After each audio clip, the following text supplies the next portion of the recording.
G'day Supercars fans. We are 6 rounds in to the 2026 Repco Supercars Championship. Can you believe it? You're here with Supercars.com journalist James Pavey and 2015 Supercars champion, and back in the hot seat, Mark Winterbottom. How are you, mate? I'm good. How are you, mate?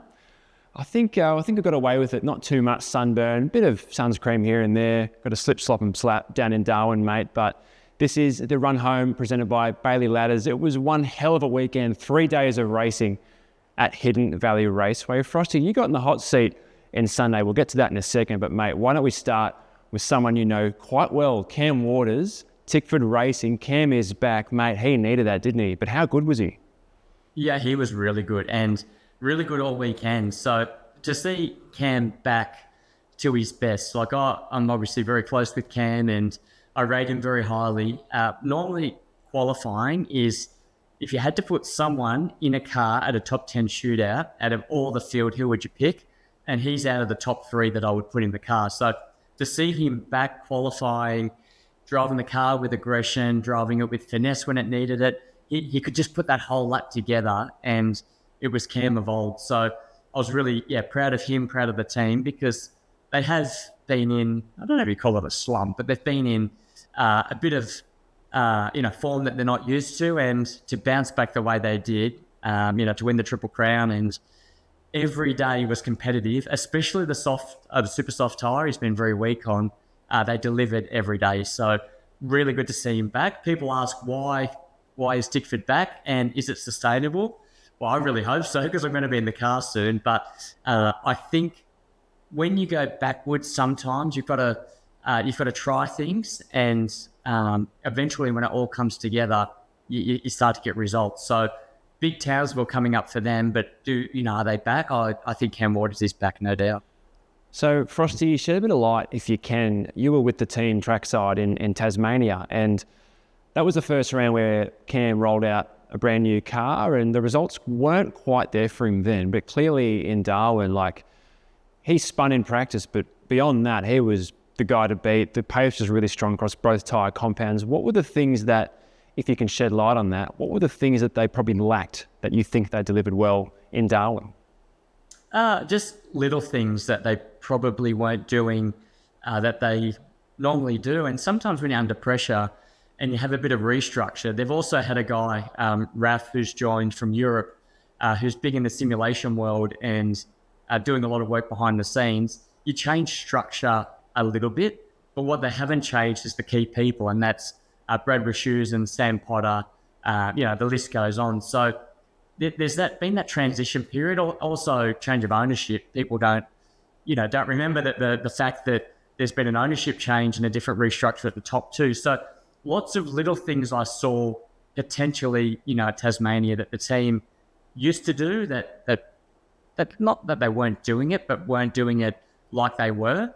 Briefings and little things that are the 1%ers that all add up. But ultimately, car speed's car speed, right? You have a fast car, you're up the front. But to execute and to win races, you need to be, perfect. And I think on the weekend, you saw them walking around. They had their confidence back. They had a fast car. They had the structure back that they are so strong and renowned for. And even the confidence to sit in pit lane in qualifying and save sets of tyres. That's the Tickford I remember and the Tickford I know, not the scrambling one that we saw at Tasmania. So subtle things, you see subtle things. But I think when it all comes together, it was always there. The recipe was there to be successful again. And although they're struggling, he's been P4 in the points and he's held on to a championship position. So I could see it as a matter of time, not if, but when. And Darwin was the time that it all clicked together. It was a pretty easy selection for us, Frosty, who stepped up thanks to Bailey Ladders. I mean, Cam is someone you know so well, but we haven't seen a weekend like this from Cam since perhaps Sydney last year, you'd have to say, when he won all 3 races from pole position. But it's the manner of which I think Cam carried himself in Darwin for me, which was really impressive. I spoke to Cam on the Saturday after he had a really good battle with Matt Payne, but Cam got a bad sportsmanship flag. That was a pretty hairy moment going into turn 1. And Cam was like, do I need to speak to the stewards? Probably not. Of course, Matt would think it's dangerous. So Cam's got that fire in him. He's got a bit of mongrel. What makes Cam Waters such an enticing prospect to possibly win this year's championship? Well, I've seen him from day one. When he joined Tickford, I saw him as that young, raw talent that come into the team, and I've been lucky to watch him effectively on the whole journey all the way through. So what he has is this front of, I don't care, I race hard, I've got intimidation, I'll give it to all the competitors. And even on the radio at Darwin, when he got the bad sportsmanship flag, I heard the comms on the radio. He said to Potts, he goes, "Hey, I got a bad sportsmanship. What was that for?" And in his head, he's a racer. He doesn't think that should have got a sportsmanship flag. And Potsy come back and said, "Hey, it's for turn one." He's like, "Well, which part of turn one?" He's just a racer, and he races hard. And you know that when he's in front, which is why I chose him at Bathurst to race with this year and last year, because if I can give him the car up the front, you'll fight to the absolute last lap to win that thing. But behind the scenes, he's actually a thinker. He's very intelligent. He pushes the team massively, and he's in with the setups, he's in with the team, and he's really driving that team forward. So people see a side of him that I see something different behind the scenes. So he's a complete package. He's one of those guys that he's got intimidation when he needs it. He drives the car very, very fast, but he's very clever in the background working with the team. So people don't see how smart and how hard he works, and he'll get rewarded. He just needs that Bathurst and Championship to be the icing on the cake to all the success he's had so far. And I'm hoping this year definitely he can keep going, and this really kickstarts this championship, because there's a lot of Cam Waters fans out there, and there's a lot of Tickford fans, and when Tickford's going well, the sport's in a good place. So it was really good to see him back up there. And Frosty, last one from me about Cam. There was a moment, or multiple moments rather, when he was battling Matt Payne. Do you think either of those drivers probably learned from their run-in last year at Sandown? Because the ability to keep the fire burning, like Matt said over radio, was dangerous, but they didn't shunt each other off. Like, that was quite a key moment for me, possibly looking ahead in this year's championship. Do you think they both learned from that? What they learn, I wouldn't take into the finals, because the finals are a completely different ball game altogether. So, Darwin was racing. It was very hard racing and respectful. But come finals, I wouldn't take anything I learned from the year into finals, because effectively 10 becomes 7, 7 becomes 4, 4 becomes a champion. So if someone's there and they're in that Sandown situation again, I wouldn't have taken any of Darwin's, of what happened at Darwin into Sandown, because finals a completely different thing. But they do race each other hard, and that's good to see. You want to see cars bang on door handles, but not crashing each other off the track. And I think on the weekend we saw very hard racing. Even Kai Allen was in there at points, and Brock Feeney was very aggressive. We saw people really put the elbows out, but also be respectful at the same time. So I thought the racing was clean and tough on the weekend. Finals, we'll be having this chat in finals time, Pave. We'll talk about this moment, and I don't think it's as friendly come finals time. Frosty, I'm going to put my journo hat on here for a second, and I go back to Sunday morning, hearing a bit of scuttlebutt. All of a sudden, Mark Winterbottom's putting a race suit on. I mean, mate, that was one hell of a story that day. And obviously what happened with Brodie the day before, he was pretty crook. And yeah, it's just one of those things about Darwin where these things can happen. But mate, I mean, to see Todd get in the car, the story I have about that day was I saw Todd there with the team performance coach, Paul Haynes, and they almost ushered me into the physio room, and Paul was happily giving Todd a rub down. I had my microphone in front of Todd, and he just gave me this beautiful one-liner. I was like, I got this story. All of a sudden, a few hours later, Tommy's unfortunately unwell. You're in the car. I mean, mate, what's the key memory of that day for you? Because that's a hell of a situation to find yourself in, isn't it? It was crazy. I'll be honest. The day was really crazy, because on Friday, Matty Roberts, the team manager at Tickford, said, "Hey, just so you know, I've got your gear in the truck. So if you're ever looking for it, I've packed it in the truck." So one, my helmet and suit and boots and hands device are never in the truck. So this is the first time it ever got put in there, just because I had nowhere else to put it. So I went in the truck effectively. Sunday morning, when Hazelwood got put in the car, I actually said to Brad Wishoes and the technical director at Tickford, I said, "Gee, Tommy looked sore yesterday in the car. Maybe he shouldn't race today and I should get in." So all these things were jokingly happening as the day went on. Then Thomas went out and qualified, and I assumed he was okay. I was doing commentator duties. I'd done the morning wrap. I was on the grid for Super 2, and then I got the call up that Thomas isn't racing. That was at 1:10 in the afternoon that, Thomas was not racing. So then quickly did the Super 2, scrambled to the truck. Matty Roberts made me put my gear on and go to the scales because I had to weigh. So went to the scales, weighed in 79 kilos, 1:30 p.m. I then had to go to a driver's briefing to see Taylor, who had to go through the driver's briefing, had yellow flags and all the process there. And at 1:50, I got back to the truck. I quickly put my gear on. I ran over to the car and they gave me 6 cushions to sit on, and I put them around my seat, and I was literally at 2:00 driving into pit lane. So I'm like, yep, I think I'm okay, rolled out and went to the grid, and I took the formation lap because I wanted to actually sit in the car and drive to the grid. Started in pit lane, and when I went into turn 1 for the first lap under effort, I jumped on the brakes and one of my cushions flung out, and the steering wheel was too high for me and I couldn't actually see majority of the track. So I was hitting curves because I couldn't see them. I was trying to just feel where they were.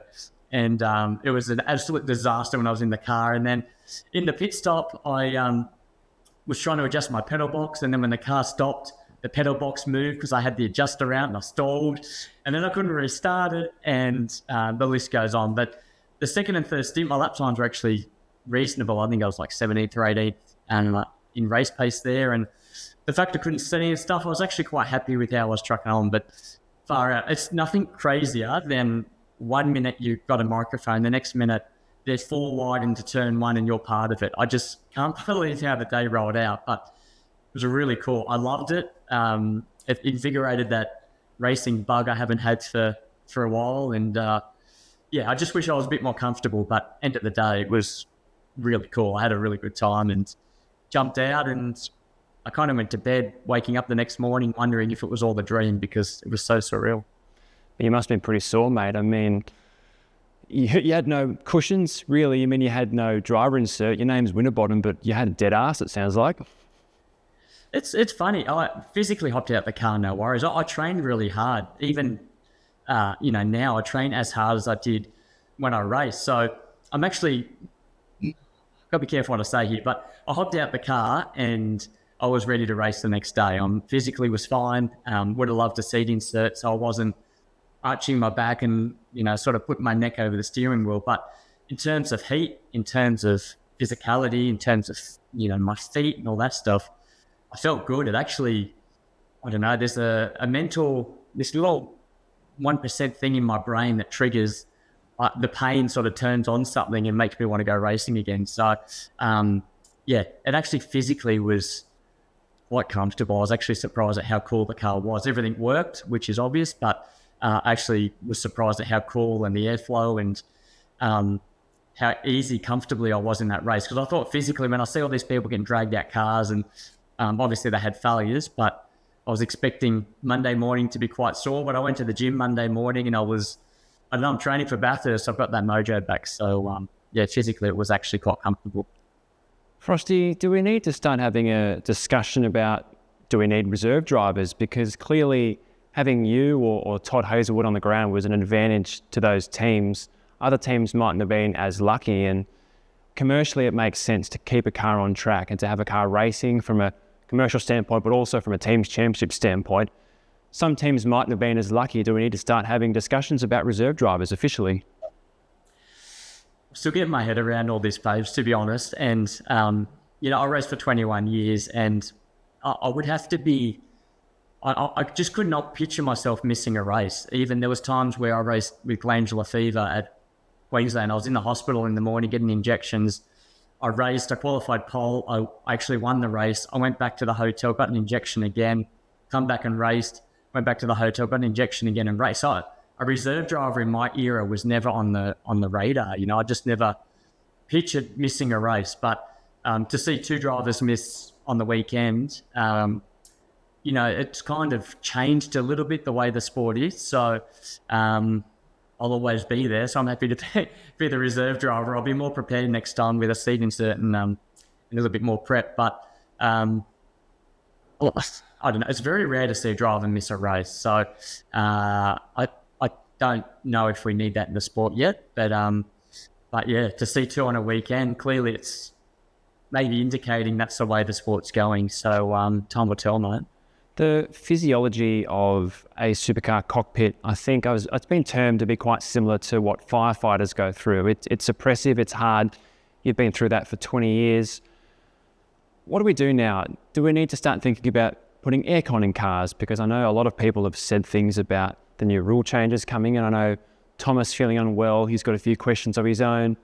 GT3 cars run aircon systems. I know it would add a lot of weight to a supercar, but do you think something needs to be done in the future about perhaps introducing aircon?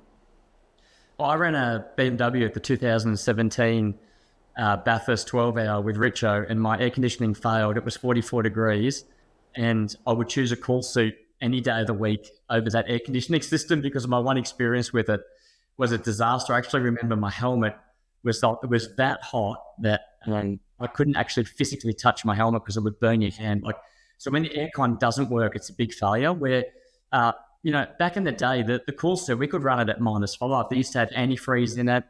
You'd run the dry ice. It would run that cold. It would leave burn marks through the capillaries on your body. So, but then they had an incident where I think it was Jason Bright, where the capillary failed and the antifreeze leaked on his body and burned his skin. So then the rule change was no more antifreeze, and they now run the cool suits at 15 degrees. So maybe there's rule changes there that allow the antifreeze to come back in, or some sort of product that lets you run back to those temperatures, because you can picture -2 against your body versus 15 degrees is a big difference. So maybe they need backup cool systems, because the cool boxes are by far the best unit we can run.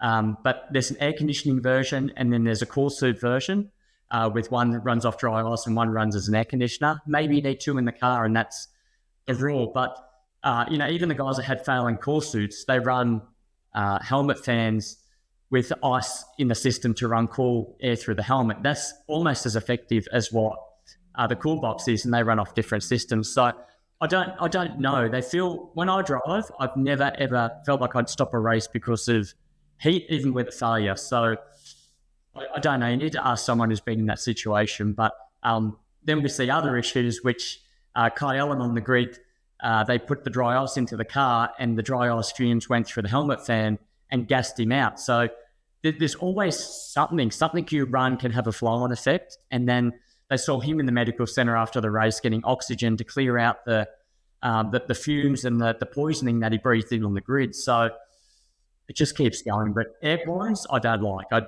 haven't had a good run with them, so I'd say no to air conditioners. Maybe two cool suit systems. One's a backup, one's a safety.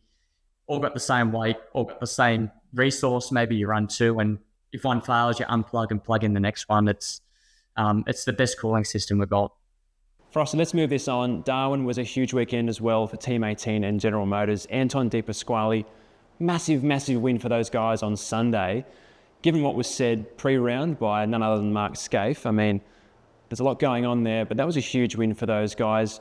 What's your take on this, for lack of a better word, war of words? Because I think it's great that there's a lot of feeling in the sport. It's a genuine sporting story that a former legend has given his take on something that he feels so strongly about. And then to see someone like Charlie Schwerkolt unprompted talk to me in our podcast and say, I wish Scaife was here to see this. And then Scaife had a right of reply in a column today. I love this sort of story, but at the same time, Frosty, I mean, it shows that there's a bit of feeling there. What does this win mean for GM and Team 18? Yeah, well, they've always been very strong. Even when I drove for Team 18, I got them a win there. I think the cars are very strong at that track, but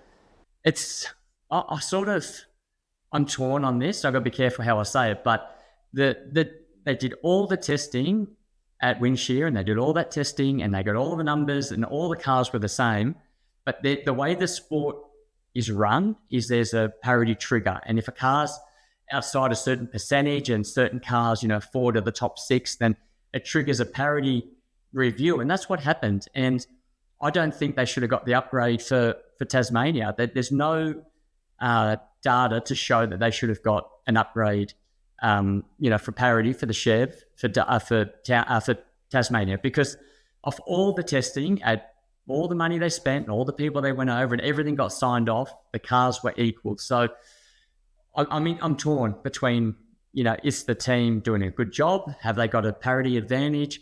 I don't like talking about parity, but when you roll out at round one and he still won the race at round one, then that car should have stayed the same, and then the team has to lift to beat the other team. So I'm torn, mate, to be honest, exactly. So, because you don't want sporting parity, you want genuine parity, and that's above my pay grade. But whether they're back, they need to back up Townsville now. But Saturday, I think he qualified 18th or 19th or whatever it was.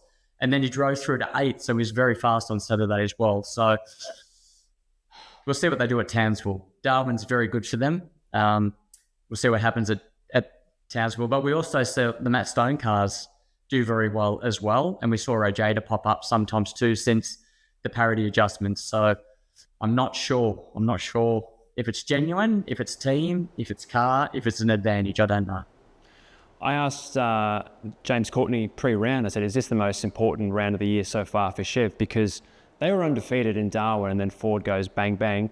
So to get that win on Sunday was one win. It's a big win, but it's one win, Frosty. So you're saying that they probably need a few more runs on the board before they really start making some noise.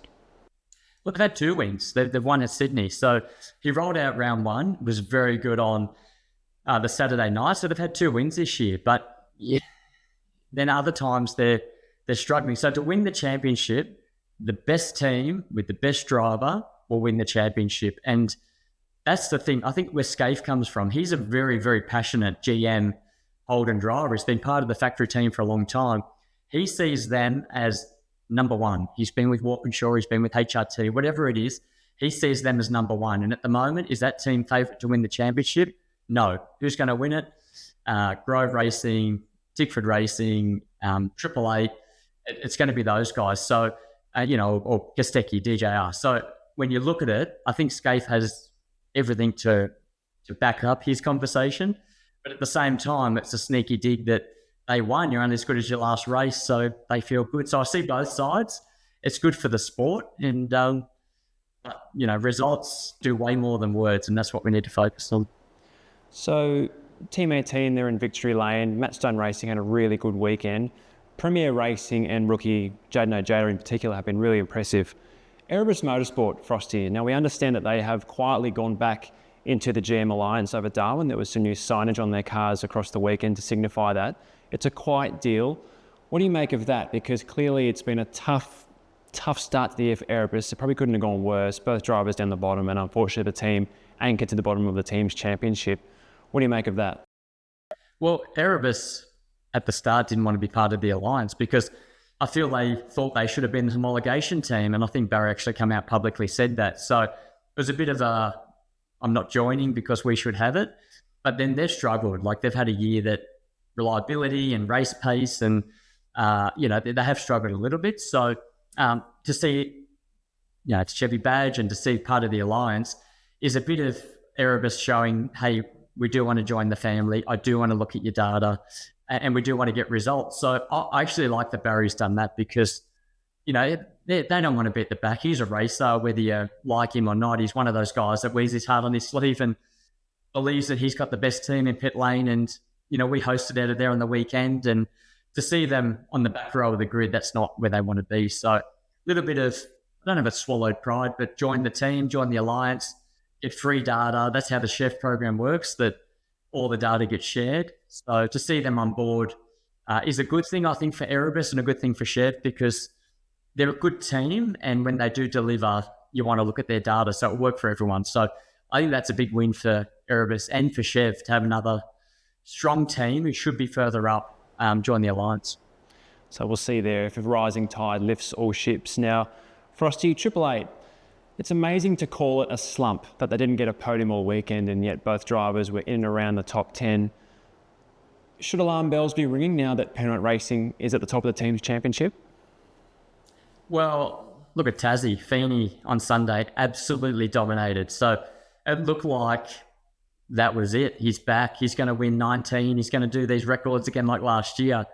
And when he rolled out in practice one, he complained about brakes. I was on the broadcast. I had it in my ears. I could hear his radio.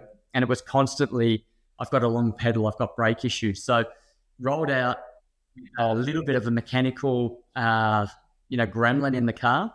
And then it looked like they may have fixed the brakes as the weekend went on, but then created brake drag because he was complaining he was very slow down the straight. So I think Brock was hampered a little bit with some issues.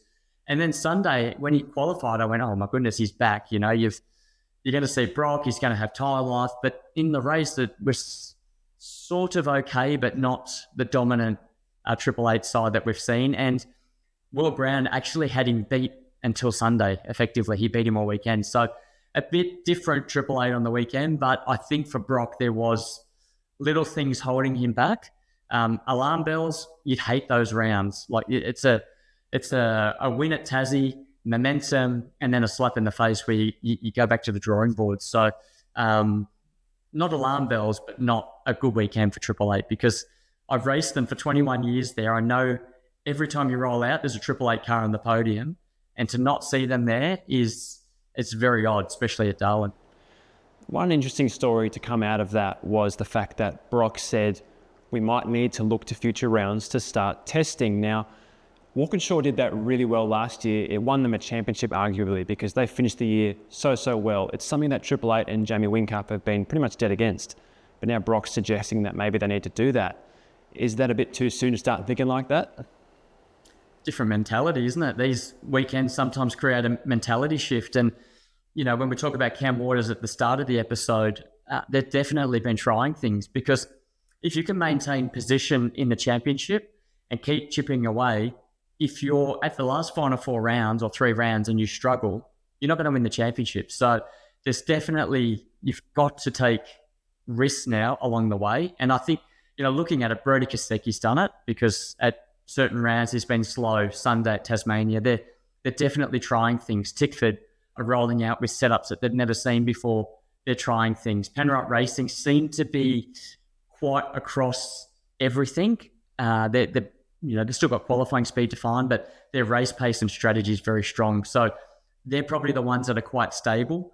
And then Triple Eight, they're going to need to try things, because on weekends like that, you need a toolbox. And we talk about toolbox and being in a setup window that the cars operate. And when you operate in a really small window, it's very hard on weekends when it's not working for you. So, I think they need to start trialing things. And with 2 test days a year and limited practice sessions, you have to test in races. That's just the nature of the beast. So that's a mentality shift that we haven't seen in Triple Eight for a very long time.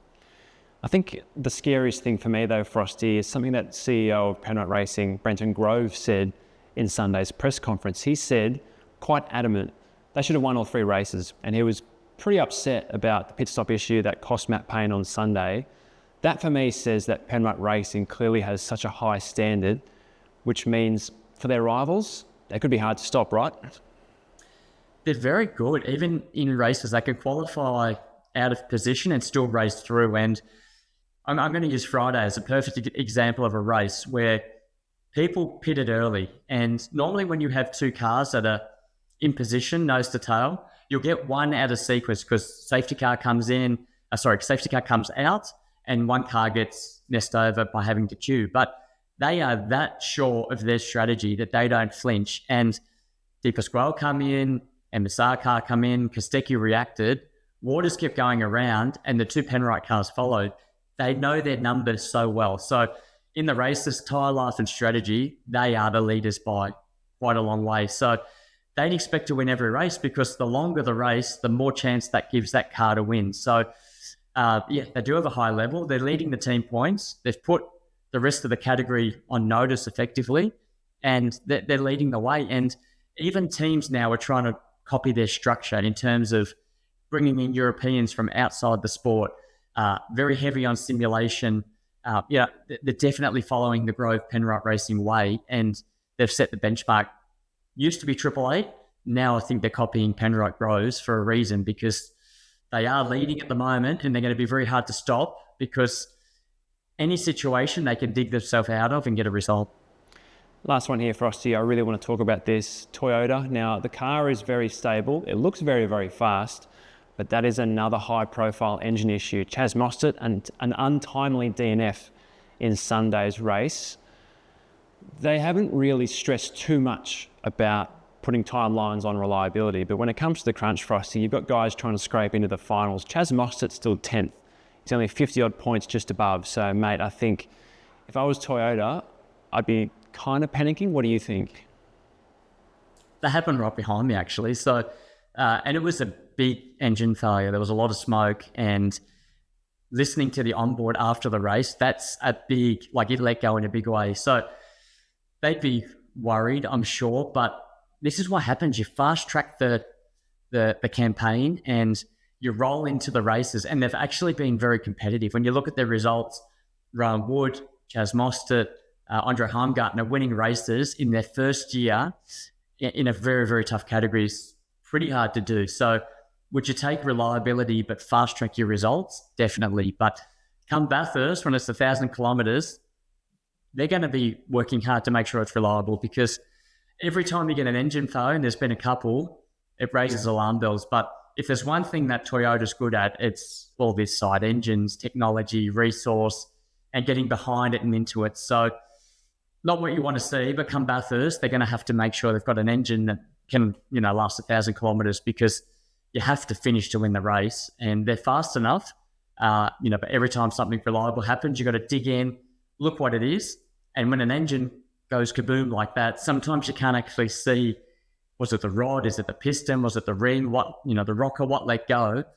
Because it's in a million bits. So sometimes you're still trialing, but trying to find what it is. So they'll get to the bottom, but Bathurst isn't that far away. Some very, very clever people there, Frosty. Hey, let's wrap this up. The run home presented by Bailey Ladders. I've been talking to a current Supercars driver, Mark Winterbottom. Mate, it was great to see you back in the car. As much as a shock as it was, I hope you had fun. Just be careful leaving pit box next time, yeah? I'll put my L plates on, so I'm good. Righto, you'll be listening to the run home here. Thanks, Frosty. We'll see you next time. The NTI Townsville 500, the next Supercars round on July 10 to 12.